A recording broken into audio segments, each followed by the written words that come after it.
You don't realize it yet, but you are standing in the center of a storm that was engineered to destroy you, a storm crafted not by strangers, but by people who once smiled in your face, praised your gifts, applauded your growth, and pretended they were rooting for you, when in reality they were rehearsing your downfall behind closed doors and in private group chats. They were orchestrating a narrative designed to isolate you, to weaken you, to make you question your sanity, your worth, your intuition, your capacity to see truth clearly.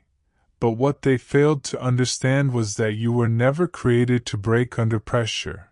You were built to rise through it, to evolve because of it, to transform in ways they didn't anticipate and couldn't control. And now the very community that once united against you is turning on its own leader, the same leader who engineered every smear, every whisper campaign, every distorted story, every weaponized misunderstanding, every calculated act of emotional warfare, because the universe has decided that their season of power is over and their era of manipulation is collapsing in real time. You are watching justice unfold in slow motion, but what makes this moment even more astonishing is that the collapse didn't begin externally. It started with someone inside their own camp, someone who once defended them with fiery loyalty, someone who swore to protect their reputation at all costs, someone who participated, whether willingly, blindly, or under the spell of manipulation, in the campaign to tear you down. This insider, this ex-partner, this former lover, this person who once believed every lie they were fed, has awakened to a terrifying realization. They were sleeping beside a monster, a master of emotional extraction, a strategist of psychological warfare, an architect of chaos who disguised control as leadership and manipulation as love. This insider now carries a weight that crushes the soul, a guilt so heavy it bends the spine, a shame so deep it shakes the conscience. Because they were there when plans were made to break you, they heard the conversations, they witnessed the tactics, they saw the masks shift, they watched the destruction unfold, and at the time, they believed the narrative that you were the problem, the unstable one, the dramatic one, the disloyal one, the threat that needed to be neutralized. But something inside them eventually began to fracture. Perhaps it was witnessing the leader use the same tactics on someone else. Perhaps it was becoming the next target themselves. Perhaps it was the sickening moment they realized they were disposable, just another pawn, just another energy source, just another expendable piece on a board controlled by a tyrant who thrived on fear, chaos, and dominance. Whatever the trigger was, the spell shattered, and when it did, clarity flooded in like blinding light after years of darkness. This person finally saw you clearly, saw your truth, saw the manipulation for what it was, saw the deception threaded into every lie told about you, and they began to document everything not out of revenge or righteousness, but out of pure self-preservation. Because the leader's empire was already cracking, and they knew the collapse was coming. So they started saving messages, backing up files, archiving conversations, screenshotting evidence, printing documents, creating a trail so detailed and undeniable that once investigators got hold of it, the entire operation would implode. And as the truth leaks out piece by piece, the leader panics, scrambling to burn evidence, deleting texts, wiping devices, erasing chats, hiding digital trails. But what they don't understand is that technology has already betrayed them. Data lives in servers they can't reach. Screenshots exist on devices they can't touch. backups autosync into clouds they don't control, and every digital footprint they believed was destroyed is being resurrected by professionals who specialize in uncovering the truth. This is no longer a petty conflict, no longer a smear campaign, no longer community drama. This is an official investigation now, involving oversight bodies, auditors, administrators, legal authorities, and people with the power to strip titles, revoke access, impose penalties, and dismantle entire structures of abuse. And as this investigation gains momentum, you stand in a strange, surreal position, not as the accused, but as the vindicated, not as the scapegoat, but as the key witness, not as the victim, but as the survivor whose documentation, memories, and lived experience now serve as the missing pieces that connect the dots of a case too complex for outsiders to decode alone. They may ask you to provide testimony. They may request your receipts. They may want your perspective on events that once caused you unbearable pain. And when that moment comes, you will speak not from anger, not from vengeance, not from bitterness, but from clarity, integrity, and the unwavering strength of someone who endured psychological warfare designed to destroy the mind, the spirit, and the will to exist. You survived the gaslighting that made you second-guess your own perceptions, the constant criticism masked as concern, the private humiliation hidden behind public praise, the weaponized vulnerability used to lure you into false security, the digital harassment carried out through group chats, doctored images, misrepresented screenshots, and anonymous accounts, all engineered to break your confidence and silence your voice. Yet every attempt to break you only strengthened you, refined you, awakened you. You carry scars, yes, but those scars are now evidence, proof of what was endured, proof of what was overcome, proof of what will never be allowed to happen to you again. And while the leader spirals into chaos, unraveling under the weight of their own lies, their own insecurities, their own volatile temper, their own unhealed wounds, you rise into stability, clarity, groundedness, and divine alignment.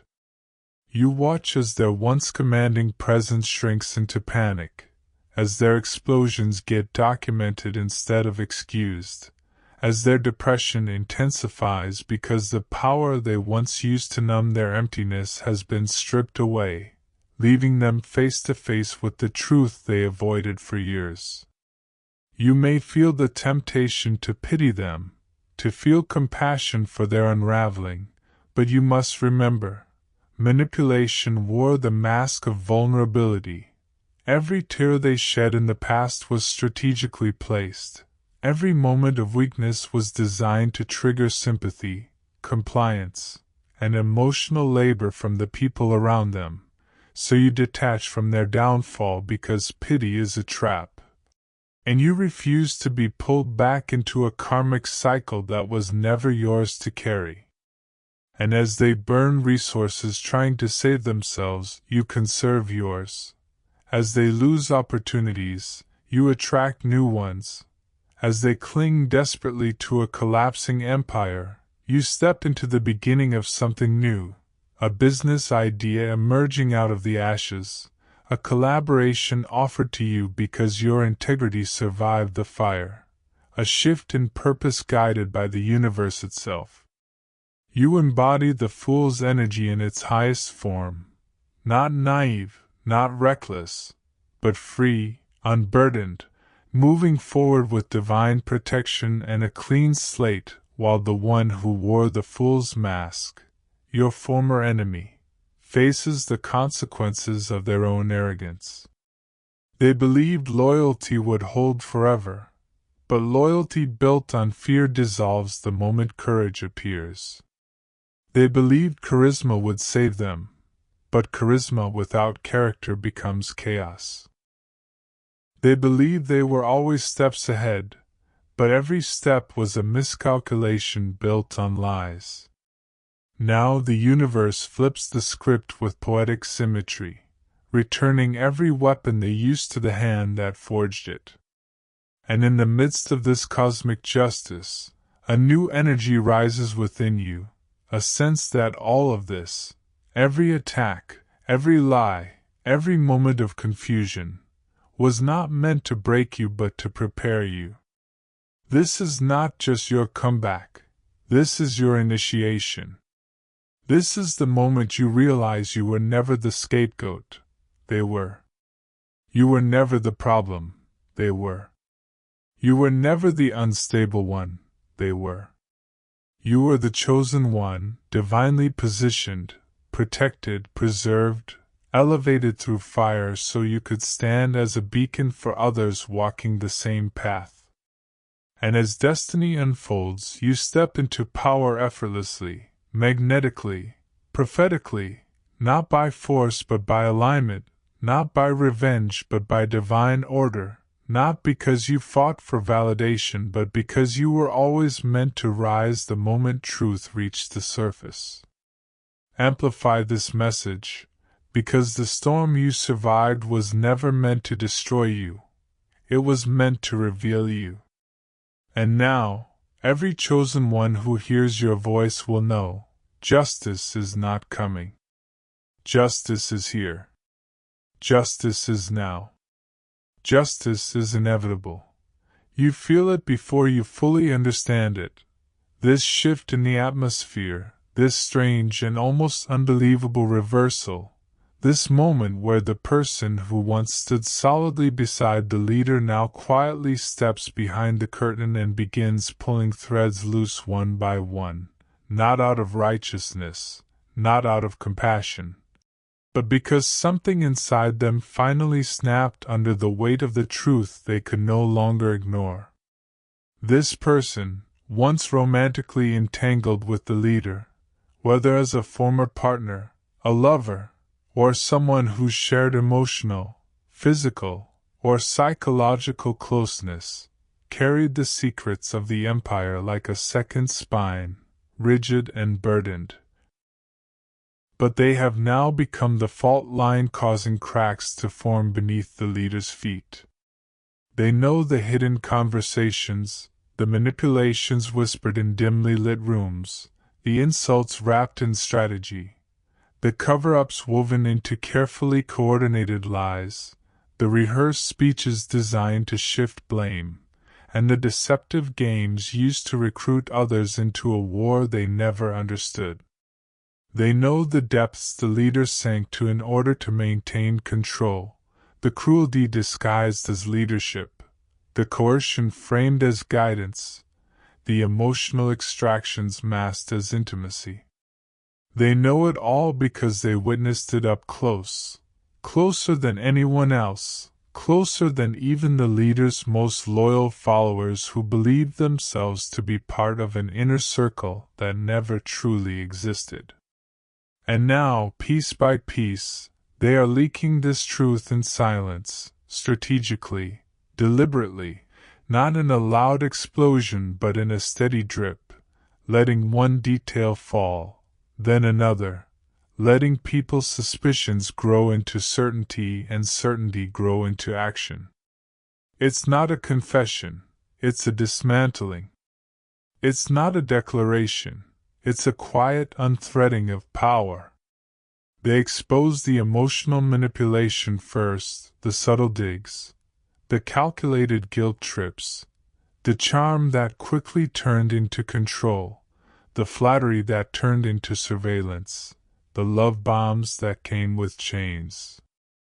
Then they leak the strategic betrayals, the names the leader threw under the bus when convenient, the lies told to maintain an image, the way conflicts were engineered to keep people divided and dependent. Then they release evidence of financial missteps, ethical violations, improper transactions, messages that contradict every public statement, and every private justification.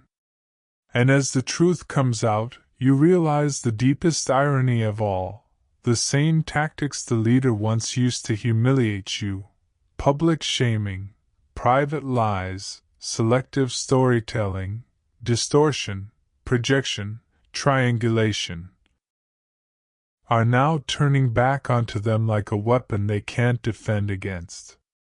The same machine they built to destroy you has now begun devouring its creator. The campaign that was designed to break your spirit has been flipped into a mirror reflecting their own corruption. The humiliation meant for you is now the spectacle unfolding around them. And you, standing at a distance, watching this reversal with a clarity forged in fire, understand something sacred. No act of cruelty goes unanswered. No weapon aimed at the innocent remains in anyone's possession forever, and no empire built on fear and manipulation survives the moment truth walks through the door. This betrayal from within is not personal, it is prophetic. It is the universe balancing what was skewed, correcting what was distorted, honoring what was violated. You were once the scapegoat, the outsider cast from the circle so the group could maintain its illusion of harmony. You were once the chosen sacrifice meant to unify others through shared hatred. But now the truth emerges from the one place the leader never expected: someone who loved them, someone who protected them, someone who believed in them, someone who excused their behavior the longest, someone who refused to see the red flags until the red flags formed a noose around their own neck. When this person finally woke up, they did not simply walk away. They walked away carrying every truth they had once been complicit in hiding. They walked away with knowledge so explosive it could shake the entire foundation. They walked away with evidence in their hands and guilt in their chest, ready to release all of it, not to save you, but to save themselves, because they realized that loyalty to a corrupt leader is a sinking boat, and survival requires choosing truth over allegiance. They know what the leader did to you. They know how you were targeted, how your image was twisted, how your intentions were misrepresented, how your character was attacked, how your emotions were played with, how your boundaries were violated, how your voice was silenced, how your strength was feared, how your intuition was mocked, how your bravery threatened the entire operation. They know because they were part of the system designed to destroy you, even if unintentionally. They kept secrets they should have exposed. They stood silent when lies were told.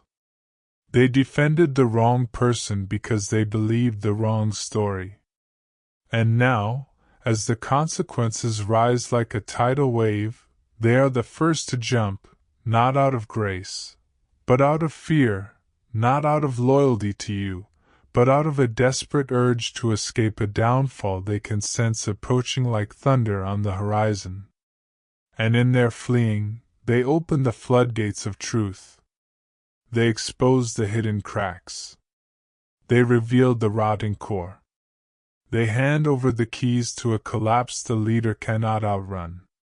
Their betrayal is the universe's justice. Their confession is the universe's correction. Their exposure is the universe's protection of you. Because the truth they release, slowly, subtly, strategically, becomes the very force that turns the tables, flips the narrative, and crumbles the oppressive structure that once held so much power over you. And as everything unravels, you stand, not in vengeance, not in triumph, not in bitterness, but in divine alignment, witnessing the precise moment when those who tried to break you begin breaking themselves with the same tools they used against you. This is the beginning of their fall. This is the beginning of your rise. This is the story shifting in real time. And the betrayal that once devastated you has become the revelation that liberates you. You don't see the chaos with your physical eyes, but you feel it in the spiritual atmosphere, an unraveling, a frantic collapse behind walls you no longer stand behind. The moment truth began to seep out, their entire structure shook, and now you can sense the panic spreading like wildfire. Devices lighting up at 3 a.m., group chats being abandoned, whispers turning into accusations, fingers pointing in every direction except inward. People who spoke with arrogance just weeks ago now tremble as their own words hunt them down. You can almost hear it. The tapping of frantic fingers deleting messages, purging conversations, wiping chat histories, trying to erase what they once used so confidently against you. They move like trapped shadows, terrified of the very receipts they created. But what they never understood is that digital footprints do not die. They linger, they echo, they remain archived in places beyond their comprehension. Every message deleted leaves a trace. Every file wiped leaves metadata behind. Every call, every thread, every secret group, fragments remain, and those fragments are already forming a complete picture. They thought they were clever, erasing evidence in panic, believing that if they moved fast enough they could rewrite the story, erase their involvement, or bury the truth forever. They thought their masks would protect them. They thought their lies would shield them. But you stand untouched, because while they were plotting in the shadows, the universe was preserving every breadcrumb, every timestamp, every digital fingerprint. The screenshots they mocked are now the very weapons dismantling them. The backups that autosaved without their permission have resurrected conversations they wish had never existed. What they tried to bury has become the foundation of their exposure. And the most prophetic part is this: you didn't have to lift a finger. The system they used against you became the system that exposes them. The technology they trusted more than integrity has turned into a witness against their own actions. Digital forensics is already waking up the ghosts they tried to kill. Recovering deleted texts, restoring wiped files, tracing accounts back to the origin points they attempted to hide. Their panic is not because truth is coming. Their panic is because truth has already arrived, and it is speaking louder than any lies they ever told about you. And in the middle of this unraveling, you feel a calm rise through your spirit, a knowing that this is not revenge, but revelation. This is not punishment, but alignment. You are watching a divine process unfold, a correction of dishonesty, a restoration of what was mishandled. They believed they could scrub away what they did, but the universe has recorded everything. They believed they could rewrite your narrative, but the truth has written its own. The storm unfolding behind closed doors is not your concern. It is simply the consequence of what they set in motion. You are being vindicated not by force, not by anger, not by confrontation, but by the undeniable, trackable nature of truth.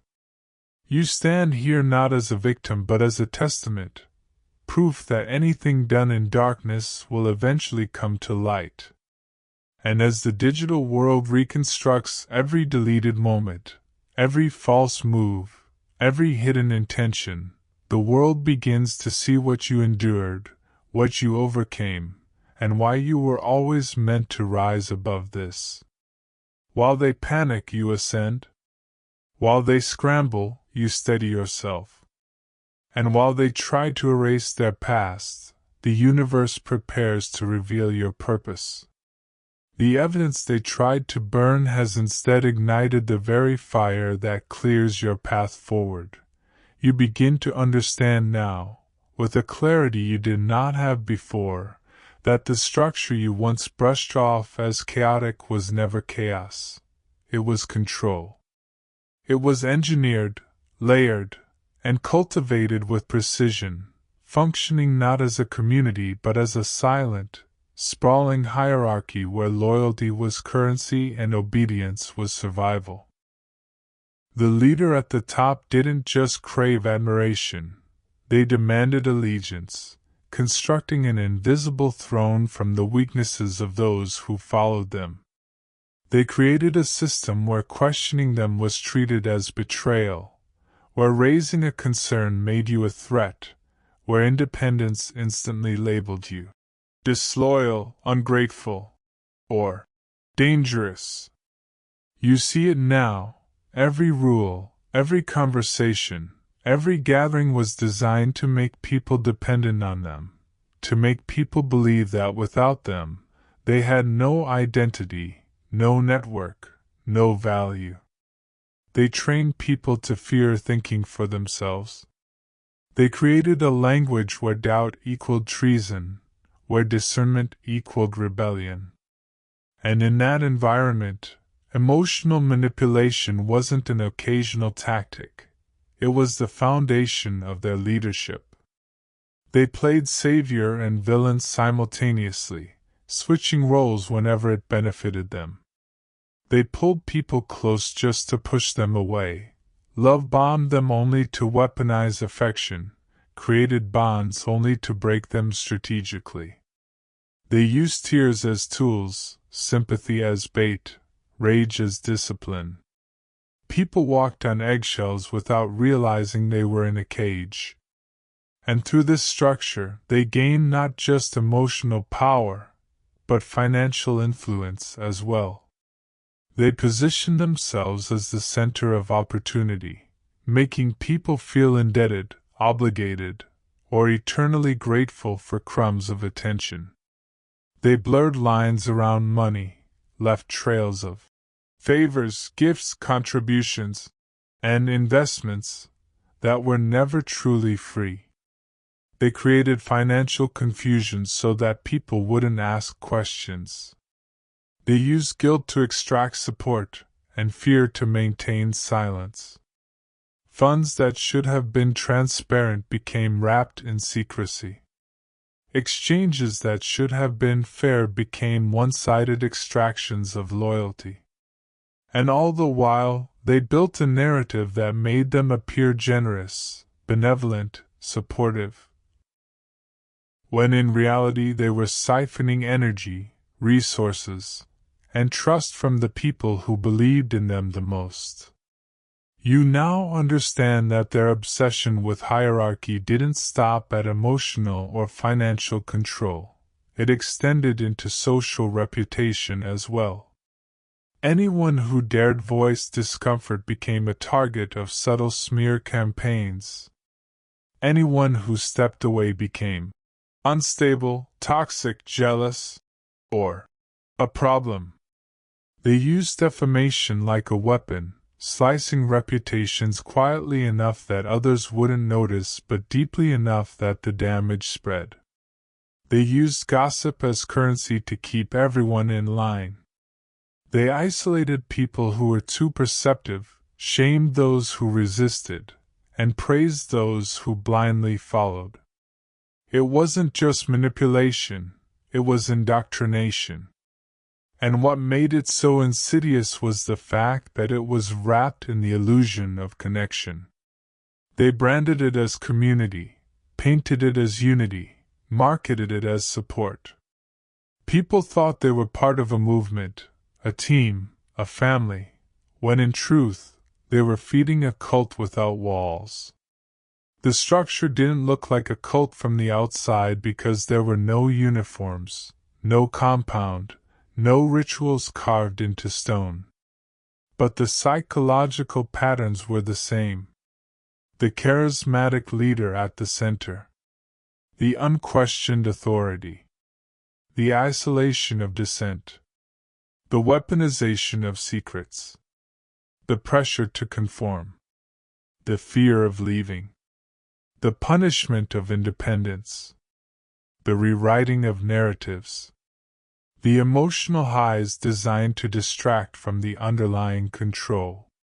Every textbook pattern existed, just dressed in modern clothing, social media instead of sermons, group chats instead of meeting halls, loyalty tests disguised as check-ins, manipulation disguised as accountability, dependency disguised as support. People didn't even realize the web they were trapped in, because it was spun from affection and admiration, not chains and rules. The leader at the top didn't just crave admiration, they demanded allegiance, constructing an invisible throne from the weaknesses of those who followed them. They created a system where questioning them was treated as betrayal, where raising a concern made you a threat, where independence instantly labeled you disloyal, ungrateful, or dangerous. You see it now. Every rule, every conversation, every gathering was designed to make people dependent on them, to make people believe that without them, they had no identity, no network, no value. They trained people to fear thinking for themselves. They created a language where doubt equaled treason, where discernment equaled rebellion. And in that environment, emotional manipulation wasn't an occasional tactic, it was the foundation of their leadership. They played savior and villain simultaneously, switching roles whenever it benefited them. They pulled people close just to push them away, love-bombed them only to weaponize affection, created bonds only to break them strategically. They used tears as tools, sympathy as bait, rage as discipline. People walked on eggshells without realizing they were in a cage. And through this structure, they gained not just emotional power, but financial influence as well. They positioned themselves as the center of opportunity, making people feel indebted, obligated, or eternally grateful for crumbs of attention. They blurred lines around money, left trails of favors, gifts, contributions, and investments that were never truly free. They created financial confusion so that people wouldn't ask questions. They used guilt to extract support and fear to maintain silence. Funds that should have been transparent became wrapped in secrecy. Exchanges that should have been fair became one-sided extractions of loyalty. And all the while, they built a narrative that made them appear generous, benevolent, supportive. When a leader feeds on control, the presence of freedom becomes a mirror. And when a hierarchy feeds on fear, the arrival of clarity becomes a prophecy. You didn't destroy the system. They destroyed themselves the moment they tried to contain someone who was never meant to be controlled. You rise now not in spite of what they built, but because you were always destined to see through it. The cult without walls is breaking open, and every crack is proof that your spirit was never theirs to shape, silence, or claim. You were never meant to fit into their system, and deep down, they always knew it. From the very beginning, you were the anomaly, the one who didn't bow, the one who didn't tremble, the one who wouldn't break no matter how many subtle attempts they made to fracture your identity. They saw something in you that threatened everything they had built, a strength that didn't rely on approval, a clarity that couldn't be manipulated, a spirit that refused to submit. That is why you became their first target. Not because you were weak, but because you were the strongest presence in the room. They tested you with every tactic they had, beginning with the most seductive form of control, love bombing. They poured praise on you, elevated you, called you gifted, extraordinary, irreplaceable. They mirrored your strengths back to you to earn your allegiance. They made you feel seen, understood, chosen. Every smile had intention, every compliment had strategy, every embrace had conditions hidden beneath it. They were not honoring you, they were grooming you. But what they didn't anticipate was that your spirit could feel the difference between genuine admiration and weaponized affection. You sensed the shift long before they changed their mask. When the love bombing ended, it ended abruptly, sharply, without reason.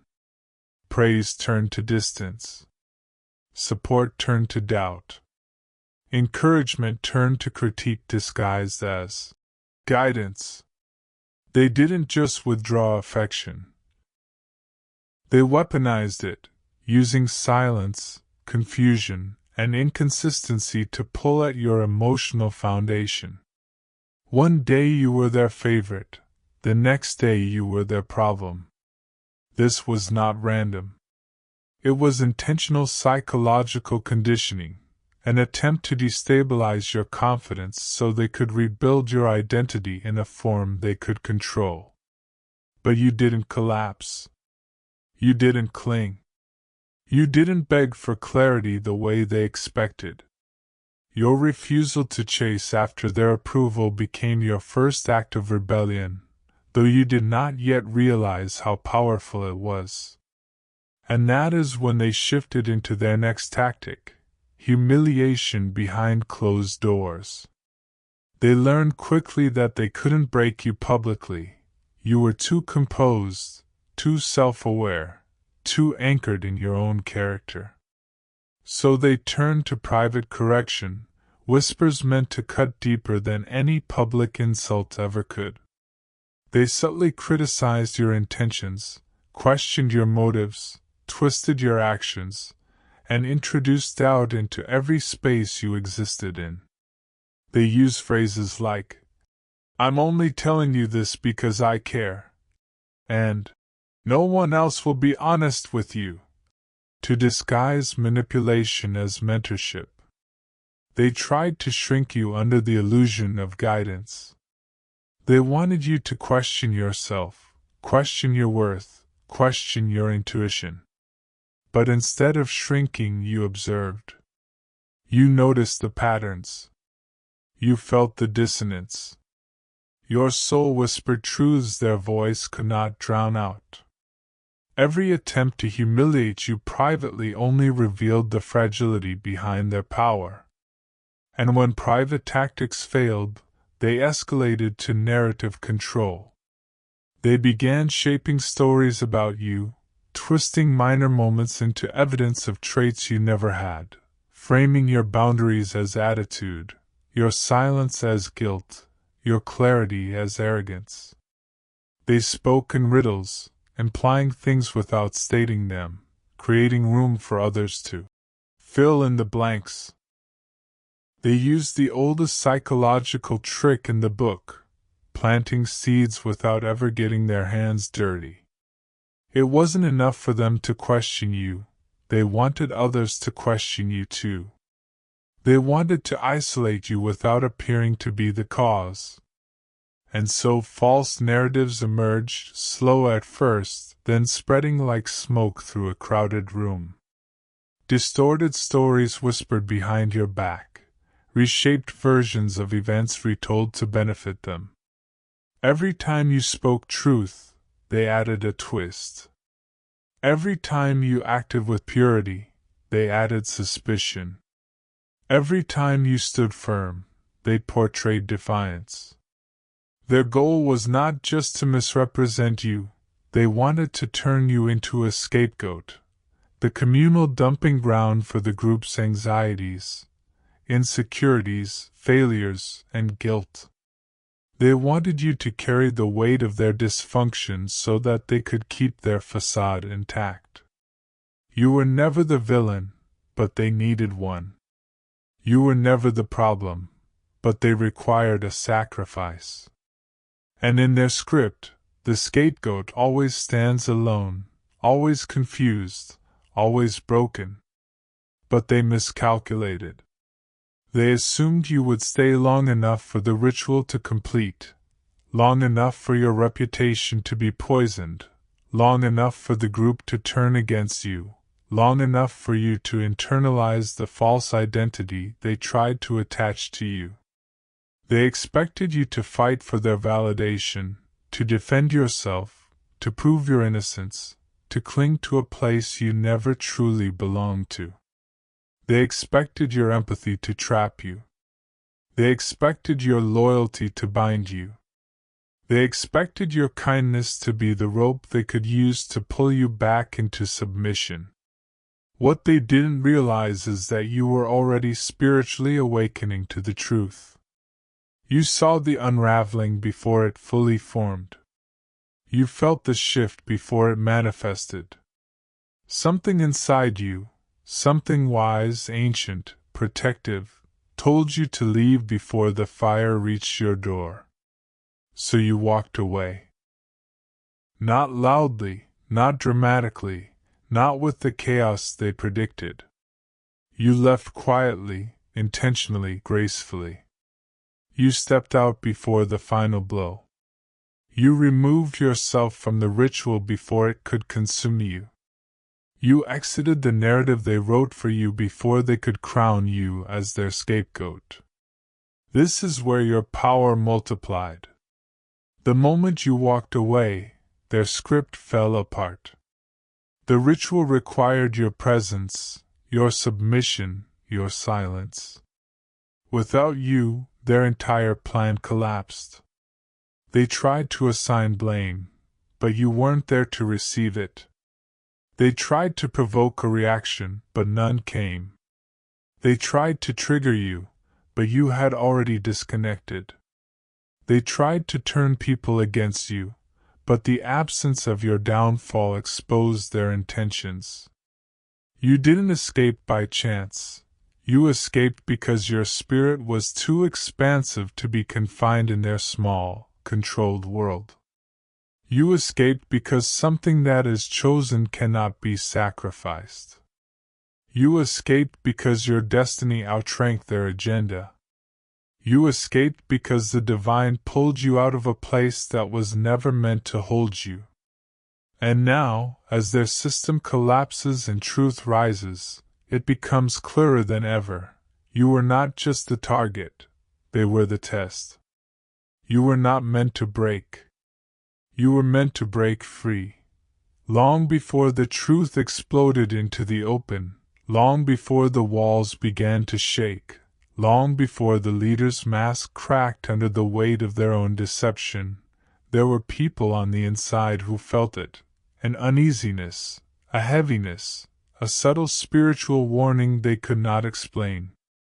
They watched the way conversations shifted when certain names were mentioned. They noticed the way the leader's tone changed when accountability approached. They sensed manipulation hiding beneath charm, fear disguised as authority, and dishonesty woven into the so-called guidance being offered.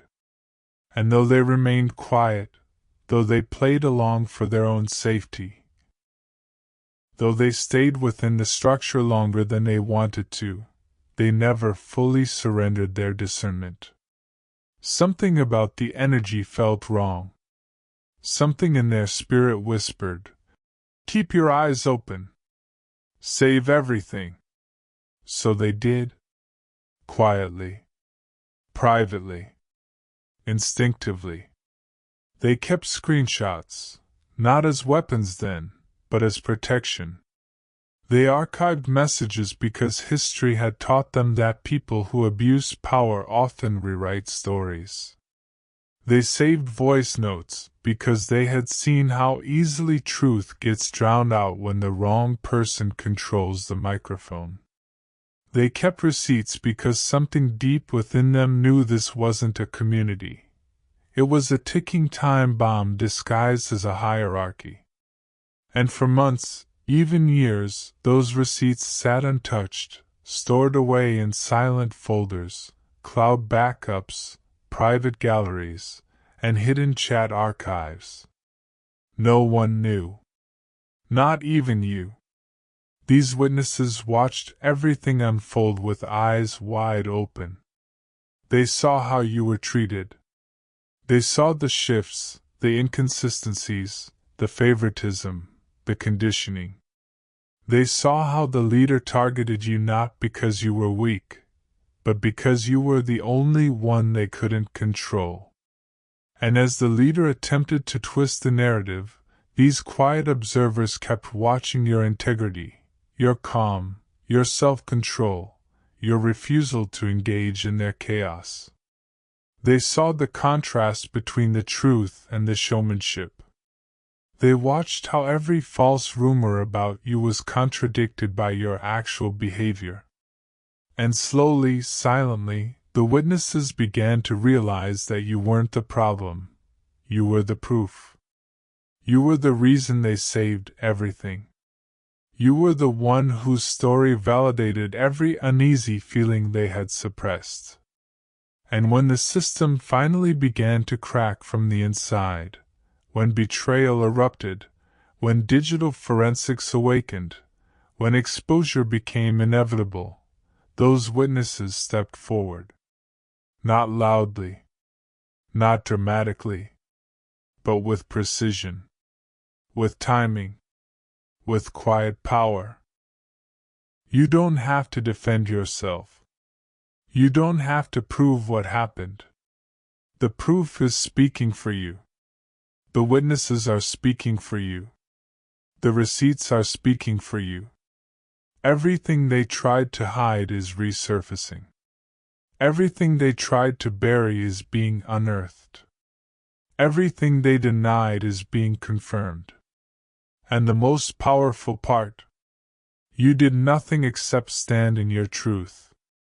Their downfall is not your doing, it is the natural consequence of their own actions, documented and preserved by the very people they thought were loyal. The receipts are not random, they are divine evidence. The witnesses are not accidental, they are instruments. The timing is not coincidental, it is destiny. You are watching a prophecy unfold, that no lie can survive when truth has witnesses, and no darkness can stand when people finally choose light over fear. There is always one person the villain never expects to turn, the one they loved, the one they shared space with, the one they believed would remain loyal even after the walls collapsed. And in your story, that person is the leader's former partner, the one who lived behind the mask with them, the one who saw the parts of their character the public never glimpsed. This ex did not just witness the manipulation, they tasted it. They didn't just hear the lies, they were trained to repeat them. They didn't just observe the strategy against you, they were present when it was planned, scripted, rehearsed. They sat front row to the theater of deception, believing at first that they were watching leadership, not manipulation. But over time, the mask slipped. Not all at once, slowly, subtly, in late-night arguments, in whispered confessions, in moments of anger when control faltered. They saw the tantrums, the entitlement, the selfishness, the cruelty. They saw the calculating way the leader positioned themselves as the victim every time accountability approached. They saw how power was used not to guide but to dominate, not to uplift but to manipulate, not to build community but to build a throne. And the ex realized that they were not a partner, they were a pawn, a placeholder, a tool. A witness to behaviors that no decent person could continue ignoring. They saw the plotting against you with their own eyes. The way your name came up more than it should, the way stories were twisted until you became the enemy, The way the leader obsessed over controlling your narrative even after you left. They saw the glee in the leader's eyes when orchestrating your humiliation. They saw the cruelty dressed as strategy, the jealousy dressed as concern, the obsession dressed as leadership. And something inside them broke. Guilt arrived first, a heavy, suffocating, soul-deep guilt that whispered, "You helped them hurt someone who didn't deserve it." This guilt did not vanish with time. It grew because the truth refused to stay buried. Then fear crept in. Fear of being blamed. Fear of becoming the next target. Fear of being thrown under the bus the moment their usefulness expired. Fear of the monster they once mistook for a soulmate. But the strongest force of all was self-preservation, the instinct that awakens when a sinking ship finally begins to tilt. And from that instinct, truth began to leak. At first quietly, subtly, small admissions, hints, soft disclosures to people who were paying attention. Then more directly, more intentionally. The ex realized that by staying silent, they were protecting not just the leader's illusions but their own involvement in a web they never fully agreed to weave. And so they chose a different path. They walked away, not quietly, not submissively, but with evidence. With messages. With memories of conversations that could dismantle everything. With information no one else in the community had ever heard. They did not turn because they were noble. They did not turn because they became righteous overnight. They turned because they saw the writing on the wall. The leader's empire was cracking, and they refused to sink with it.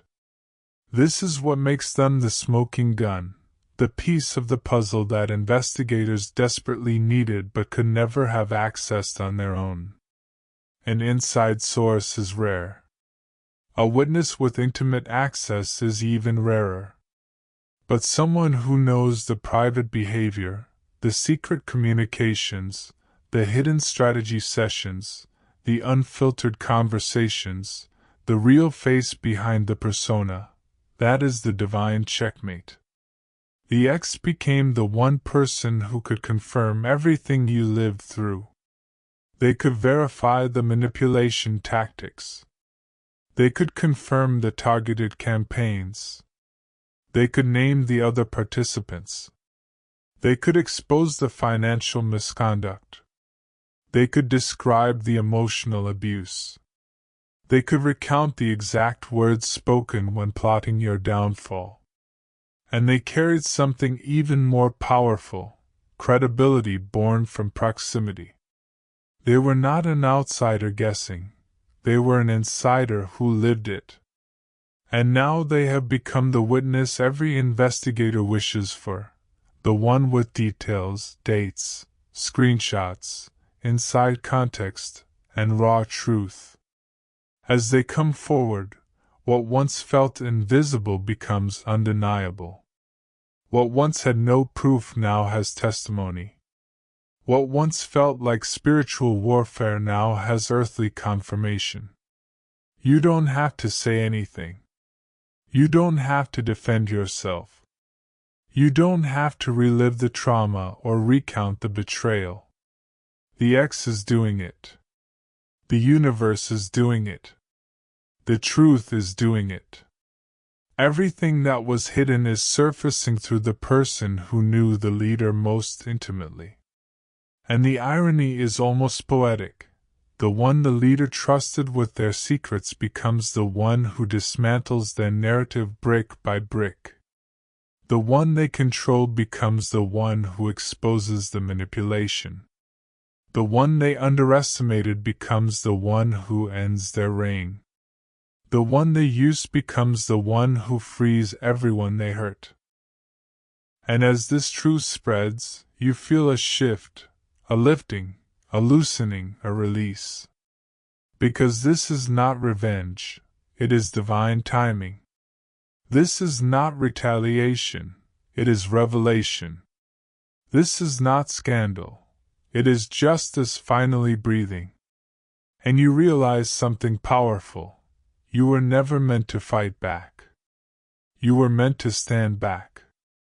Because God, Karma, the universe, choose the language that resonates, has orchestrated a witness so perfectly placed, so deeply informed, so undeniably credible that the truth cannot be ignored, denied, or rewritten. The X has become the turning point, the catalyst, the collapse mechanism, the final whistleblower. And their testimony is the sound of your vindication echoing across every layer of this story.